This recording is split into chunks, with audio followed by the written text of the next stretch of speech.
Hello అందరికీ welcome back to Dolly dumplings. ఇవాల్టి video వచ్చేసి మీరు ఎప్పుడూ చేసేలా కాకుండా చికెన్ ఫ్రైని ఈసారికి ఇలా ట్రై చేసి చూడండి. టేస్ట్ అయితే చాలా బాగుంటుందండి.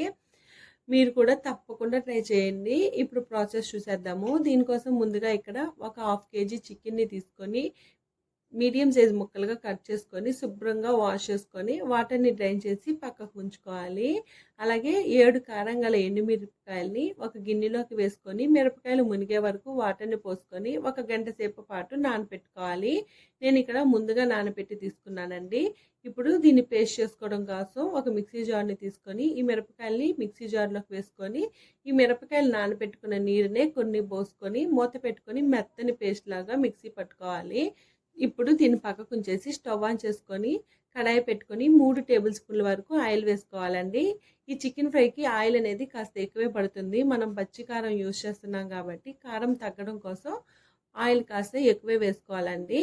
ఆయిల్ వేడైన తర్వాత మనం క్లీన్ చేసి పెట్టుకున్న చికెన్ని వేసుకొని ఇందులో 1 table spoon salt, 1/2 table spoon పసుపు వేసుకొని మంటని లో ఫ్లేమ్లో ఉంచి ఈ చికెన్ ముక్కలకు పట్టేలాగా బాగా కలుపుకోవాలి.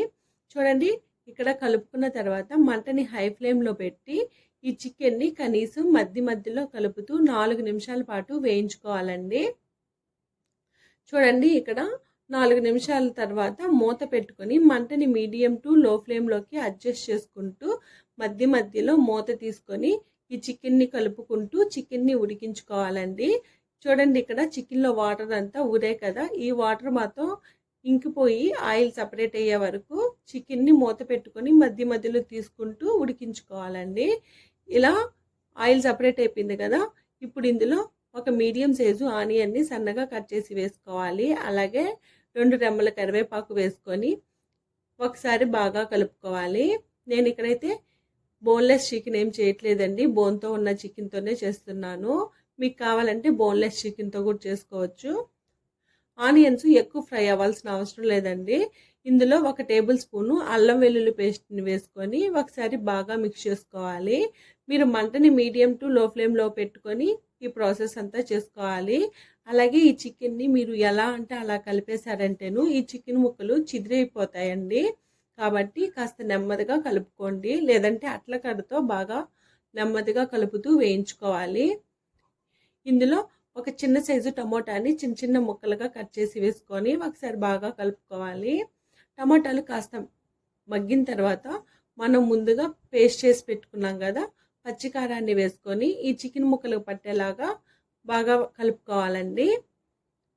ఇలా కలుపుకున్న తర్వాత సాల్ట్ సరిపోయిందో లేదో చెక్ చేసుకొని సాల్ట్ని అడ్జస్ట్ చేసుకోవాలి. ఇలా సాల్ట్ని వేసుకున్న తర్వాత మళ్ళీ ఒకసారి బాగా కలుపుకొని ఇందులో వాటర్ ఉంది కదండి, ఆ వాటర్ అంతా ఇంకిపోయే వరకు మధ్యలో కలుపుతూ వేయించుకోవాలి. అలాగే ఇక్కడ ఒక 1/2 లెమన్ని స్క్వీజ్ చేసి వేసుకోవాలండి. ఇలా లెమన్ని వేసుకోవడం వల్ల ముక్క అనేది విరిగిపోకుండా గట్టిగా ఉంటుంది. ఇందులోనే గుప్పిడంతా జీడిపప్పు వేసుకోవాలండి. ఈ జీడిపప్పు అనేది ఆప్షనల్ అండి, మీకు నచ్చితే వేసుకోండి, లేదంటే స్కిప్ చేసేయండి. ఈ జీడిపప్పు వేసుకొని ఒకసారి బాగా కలుపుకోవాలి. మీకు అడుగున ఉన్న మసాలా మాడినట్టు అనిపించినట్లయితేను ఇందులో 2 డ్రాప్స్ వరకు వాటర్ని యాడ్ చేసుకుంటే మసాలా అంతా వచ్చేస్తుందండి. అలాగే ఇప్పుడు ఇందులో 1 టేబుల్ స్పూన్ ధనియాల పొడి, 1/2 టేబుల్ స్పూను జీలకర్ర పొడి, అలాగే 1 టేబుల్ స్పూన్ గరం మసాలా వేసుకొని ఒకసారి బాగా కలుపుకోవాలి. మనం పచ్చికారం వేసాం కదండి, పిల్లలు ఒకవేళ ఉన్నట్లయితేను తినలేకపోతారు కాబట్టి దానికోసం 1 టేబుల్ స్పూను నెయ్యి వేసుకోవాలి. నెయ్యి వేసుకోవడం వల్ల ఈ చికెన్కి మంచి ఫ్లేవర్ యాడ్ అవుతుందండి. ఈ నెయ్యిని వేసుకొని ఒకసారి బాగా కలుపుకొని సన్నగా కట్ చేసి పెట్టుకున్న కొత్తిమీరని యాడ్ చేసుకొని ఒకసారి బాగా కలుపుకోవాలి. అంతేనండి, చూడండి ఇక్కడ చికెన్ ఫ్రై అనేది రెడీ అయిపోయింది. దీన్ని వేడివేడిగా సర్వ్ చేసుకుంటే చాలా బాగుంటుందండి. పప్పుచారు కాంబినేషన్లో కానీ లేదా రసం కాంబినేషన్లో కానీ తింటే చాలా బాగుంటుంది, లేదా ఇలాగే ఉత్తిగా తిన్నా చాలా బాగుంటుందండి. మీరు తప్పకుండా ట్రై చేసి మీకు ఎలా కుదిరిందో కామెంట్ చేయండి.